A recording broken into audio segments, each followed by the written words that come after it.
And we've been listening there to the US President Joe Biden address the UN General Assembly, which just began a few hours ago. He's one of the first opening speakers. Watching that speech with me is our international affairs commentator, Douglas Herbert.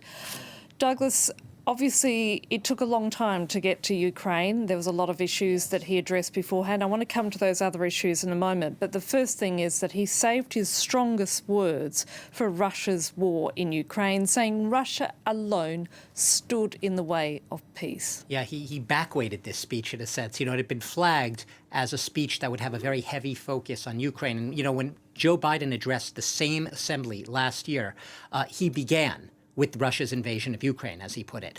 He began with Ukraine. It was the marquee theme. It was front and center. You couldn't miss it. This year, there was, I won't call it a preamble because there were a lot of very heavyweight topics in there.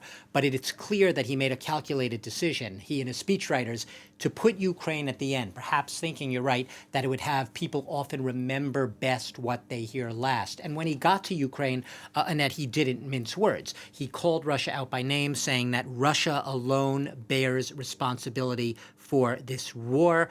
Russia's price for peace cannot be the capitulation of Ukraine, of Ukrainian territory, of Ukraine's children. And the quote that perhaps sticks with me the most is one that was also sort of underpinning, a theme underpinning this whole street, was relying heavily on the founding principles of the UN Charter. He said, if we abandon the core principles of the UN Charter to appease an aggressor, can any member state feel confident that they are protected? If we allow Ukraine to be carved up, is the independence of any nation secure? The answer is no. For me, that statement is an emphatic, not just a statement in support of Ukraine, but a statement against a shot across the bow, obviously, to Russia, who is called out in this, but also to any state that is going to undermine the UN Charter, because there's been an attack or a perceived attack by many nations on these post-war institutions, of which obviously the UN is the most prominent.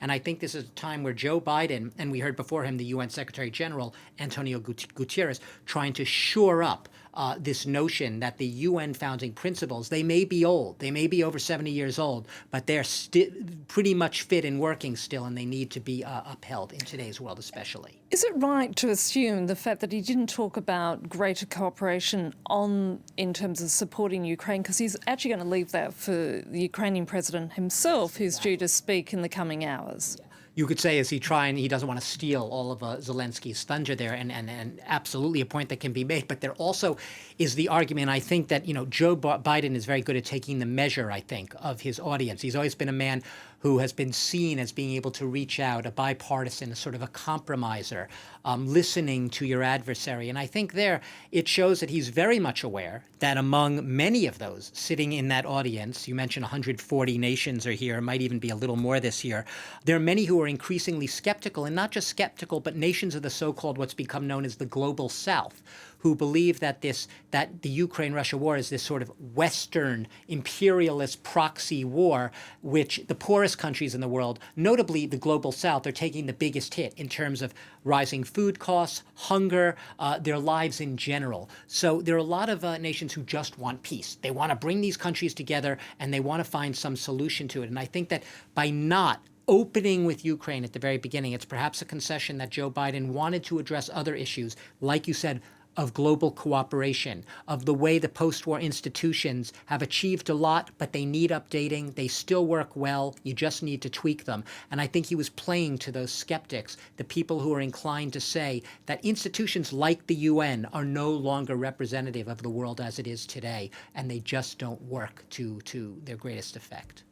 Doug, let's just talk now briefly about the other issues that he addressed. And obviously this is his first proper speech. In fact, this gathering now, everybody's turned up. COVID has receded into the past somewhat. Not entirely, though. Right? Not entirely, but, you know, enough for people to actually be there in person. And there were a couple of key points that he made. One was artificial intelligence, AI becoming the buzz phrase for everybody these days, the need for global cooperation in terms of governing the emergence. Governance, how do you do it? How do you do that? And also China-US relations, the other hot potato issue. So let's start with AI. AI, exactly. I think that Joe Biden has always been of the mind that AI bears great promises. It can be a boon to humanity, and it could also be a bane to humanity. And as you said, you need to find the mechanisms for governing it in a way that doesn't amount to censorship, that allows for innovation, that allows for the natural sort of human ambition to bring new sciences to bear in interesting and creative ways, but to be able to have that ethical and moral framework for governing it and guiding it. And with U.S. and China, I think, this is a theme he brings up time and again.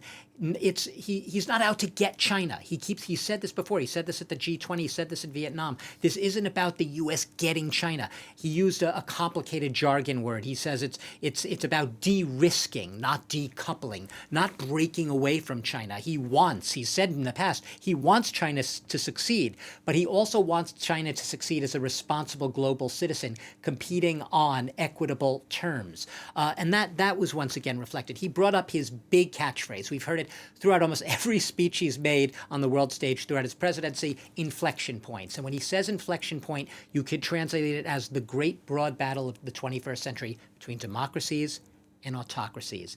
And that was underscoring everything. Climate change, of course, we could devote a whole nother hour to that topic. He touted his investments, the largest ever in U.S. legislation, in fighting a changing climate. And obviously very key there is the message that the UN is still very relevant. Doug, Herbert, thank you so much for that analysis.